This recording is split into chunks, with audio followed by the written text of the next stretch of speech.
الحمد لله الواحد الأحد الملك الديان منزل القرآن على قلب النبي العدنان بأحسن بيان وفصاحة اللسان.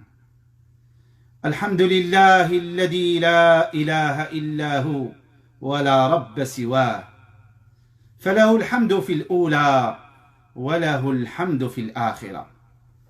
حياكم الله إخوتي وأحبتي، ها نحن يتجدد لقاء فيما بيننا في درس جديد من دروس علوم القرآن، وكنا قد توقفنا عند آخر المباحث من مباحث آخر ما نزل من الصور، ورجحنا الأقوال وبينا أن جمهور العلماء من المحققين الثقات أن آخر ما نزل من الصور جملة واحدة، ألا وهي سورة النصر، بشهادة عبد الله بن عباس وعمر رضي الله عنهما أجمعين. ثم بينا ضعف باقي الأقوال، وها نحن في هذا اللقاء سنأخذ مبحثا جليل يتعلق بالقرآن، وحري بالعالم وطالب العلم والداعي إلى الله والمسلم كذلك المحب للقرآن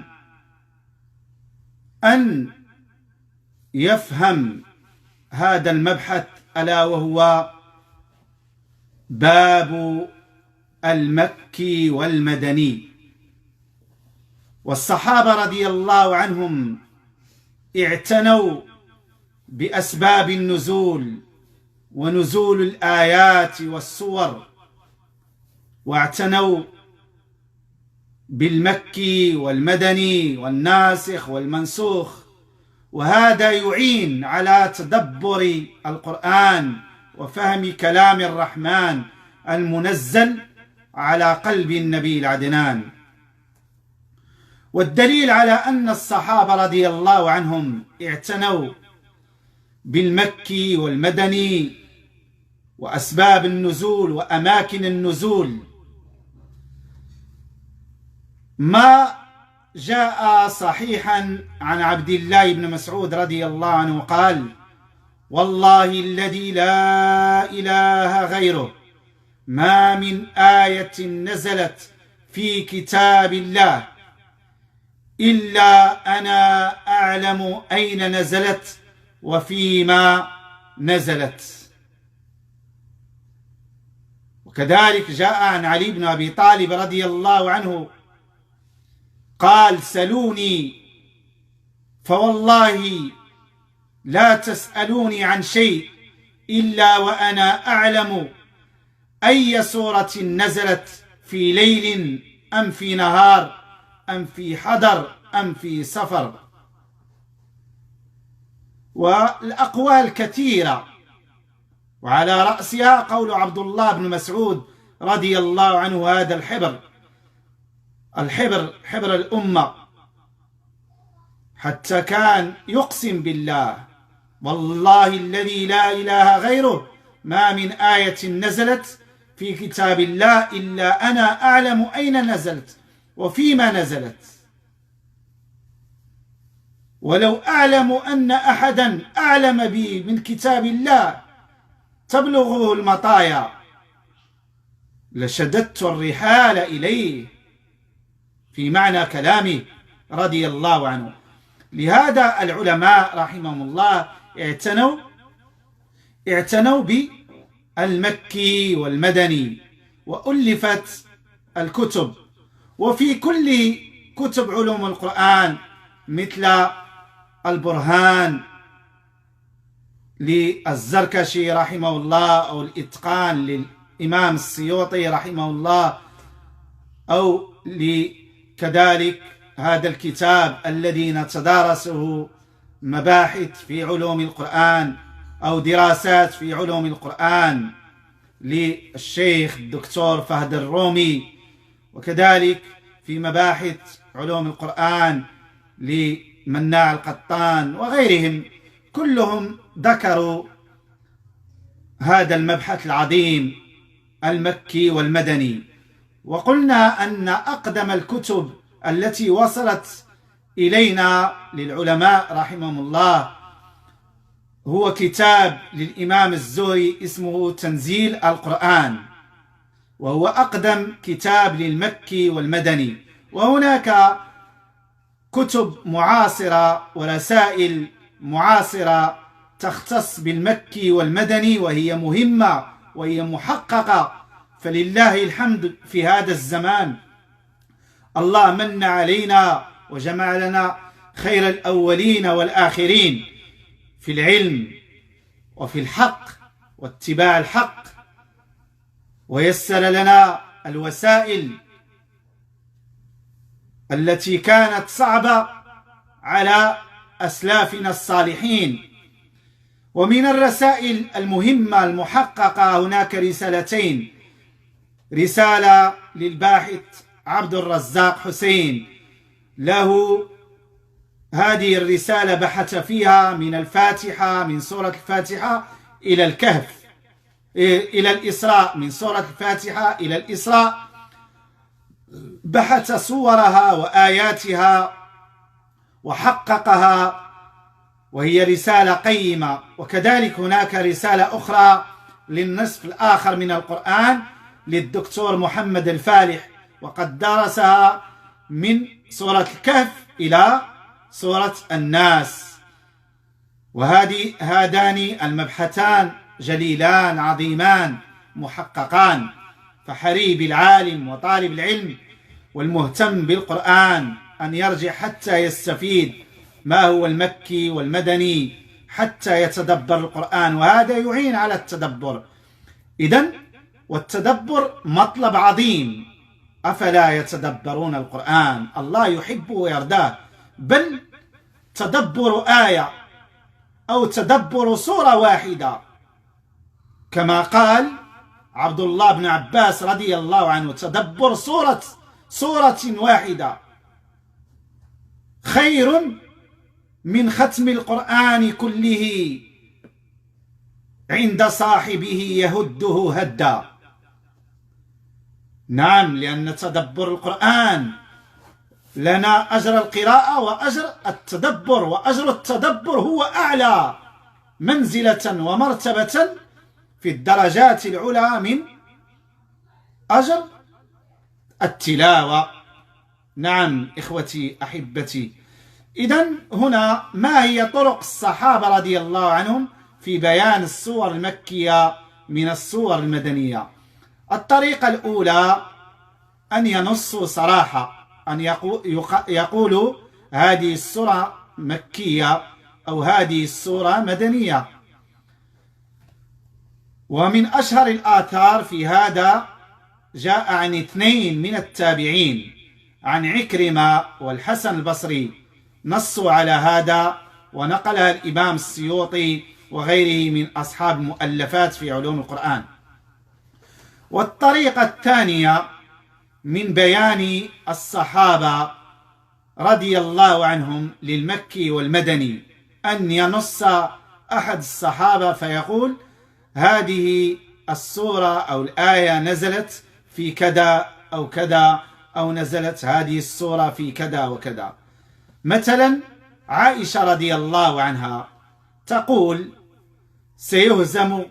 سيهزم الجمع ويولون الدبر. هذه من سورة القمر، هذه من سورة القمر. قالت: نزلت وأنا جارية ألعب في مكة، أي قبل الهجرة، نزلت قبل الهجرة.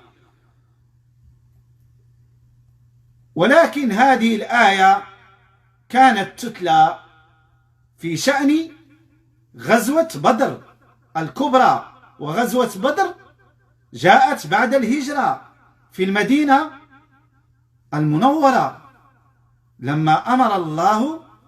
بالجهاد في سبيل الله.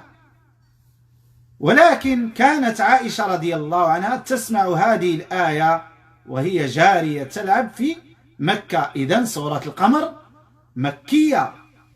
وكذلك ما أنزلت البقرة والنساء، قالت هي تقول عائشة رضي الله عنها نزلت هذه الآية سيهزم الجمع ويولون الدبر بل الساعة موعدهم والساعة أدهى وأمر.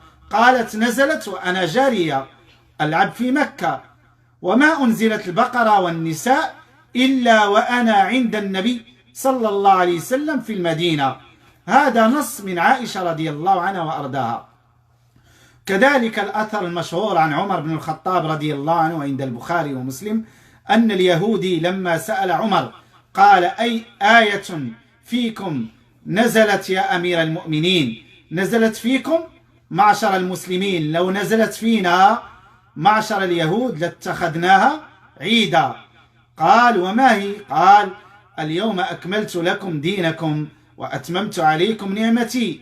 فقال عمر رضي الله عنه إني أعلم أين نزلت هذه الآية وفي أي مكان نزلت. نزلت على النبي صلى الله عليه وسلم في حجة الوداع في يوم عرفة يوم الجمعة. فعمر رضي الله عنه بين هذه المسألة، أي أن هذه الآية نزلت في كذا وفي مكان كذا وفي وقت كذا، وهذا من عنايتهم رضي الله عنهم في هذا المبحث العظيم.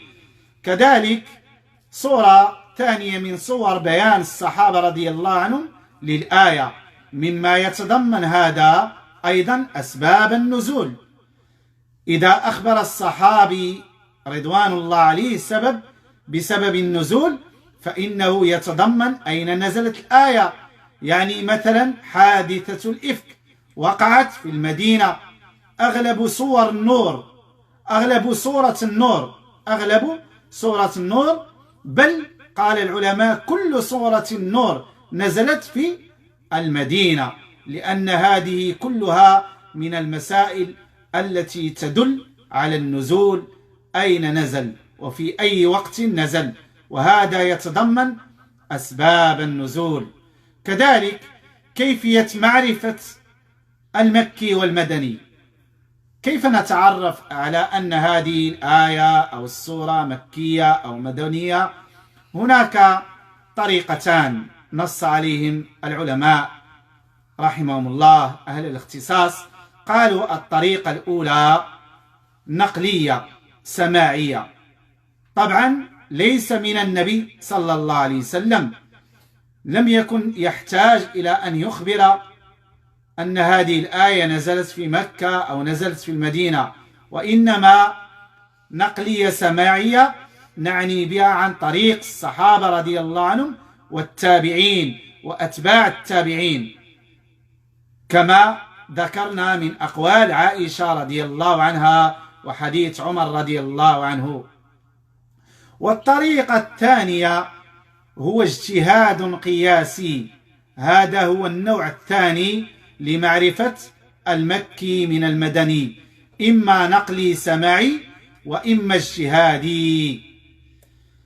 وكيف نتعرف أن الطريقة الاجتهادية لمعرفة المكي والمدني؟ ذكر أهل العلم مواقف، بعضا من الصحابة ذكروها وبعضهم من التابعين، وبعضهم نظروا إلى السور المكية وجدوا لها سمات ومميزات وضوابط معينة، ونظروا إلى السور المدنية كذلك ورأوا فيها ضوابط وسمات ومميزات معينة. لهذا هنا مسألة، ما هي أهم المميزات لمعرفة ضابط المكي أو ضابط المدني؟ إخوتي أحبتي، السور المكية هذه مهمة، جاءت بالعقيدة للتوحيد وترسيخ الإيمان، ذكر مسائل العقيدة وأصول الاعتقاد، أصول الدين، أصول الأخلاق، أكثرها ذكر في مكة. أما بالنسبة للقرآن المدني طبعا لم يخل من ذكر العقائد، ذكر العقيدة ولكن قليلة، ليس مثل الصور المكية، لكن نحن نتكلم على الغالب. المدني يتكلم على الأحكام والفرائض الشرعية والحدود وما يتعلق بأحكام ما يتعلق بأحكام الأسرة، كل هذه غالبها في المدينة أكثرها أكثر من مكة. بارك الله فيكم. وكذلك قالوا من المميزات في المكي أن آياتها قصيرة. لو ننظر مثلا سورة والطور وكتاب مسطور، أو سورة الداريات، أو سورة قاف والقرآن المجيد، هذه السور المكية آياتها قصيرة، أما السور المدنية آياتها طويلة. هذا الغالب وليس الكل، هناك استثناءات قالوا العلماء. كذلك المكي جاء بخطاب، كذلك نعم من السور في المكية النازعات وعما يتساءلون وغير ذلك من السور المكية. وكذلك المكي جاء بخطاب يا أيها الناس يا بني آدم، أما المدني غالبه جاء يا أيها الذين آمنوا، يخاطب أهل الإيمان. لماذا؟ لأن أهل الإيمان ترسخ في قلوبهم الإيمان، فالله يناديهم حتى يعملوا بالأحكام، افعلوا لا تفعلوا. وكذلك الصور التي فيها سجدة عامتها مكية، واستثنى العلماء في خلاف سورة الحج وسورة الرعد فإن فيها سجدات، وبعضهم قال أنها سور مدنية، ولكن فيها خلاف بين العلماء. ولكن غالب الصور التي بها سجدة هي صور مكية. كذلك الصور المكية فيها لفظ كلا، وهي لم ترد إلا في نصف القرآن الأخير من سورة الكهف إلى آخر القرآن، ولم ترد في الصور التي من الفاتحة إلى الإسراء. كذلك الصور المكية فيها ذكر القصص والأمم السابقة، أما الصور المكية فإنها وإن كانت موجودة فيها بعض القصص لكن ليس بكثرة. كذلك كل سورة بدأت بأحرف التهجي فإنها سور مكية، إلا سورتان أو 3 سور على خلاف، سورة البقرة وآل عمران، والسورة التي فيها خلاف سورة الرعد، فقالوا البقرة وآل عمران والرعد هي مدنية، والخلاف في سورة الرعد هل هي مدنية أم مكية. وباقي السور التي افتتحت بألف لام ميم را، ألف لام ميم، السجدة، ألف لام را، قاف، حاميم، الحواميم، عامة السور التي افتتحت بأحرف التهجي هي سور مدنية، إلا 3: البقرة وآل عمران، والثالثة الرعد، وهي مختلف فيها هل هي مدنية أم مكية. هذه أهم الضوابط والمميزات للمكي والمدني. إلى هنا نتوقف بإذن الله حتى نكمل في الحلقة المقبلة. بارك الله فيكم على متابعتكم، جزاكم الله خيرا، ولا تنسوا حفظكم الله المشاركة بتعليقاتكم حتى يتسنى لنا رؤية تعليقاتكم ومشاركاتكم ونسعد بها في الدنيا والآخرة، وجزاكم الله خيرا، والسلام عليكم ورحمة الله وبركاته.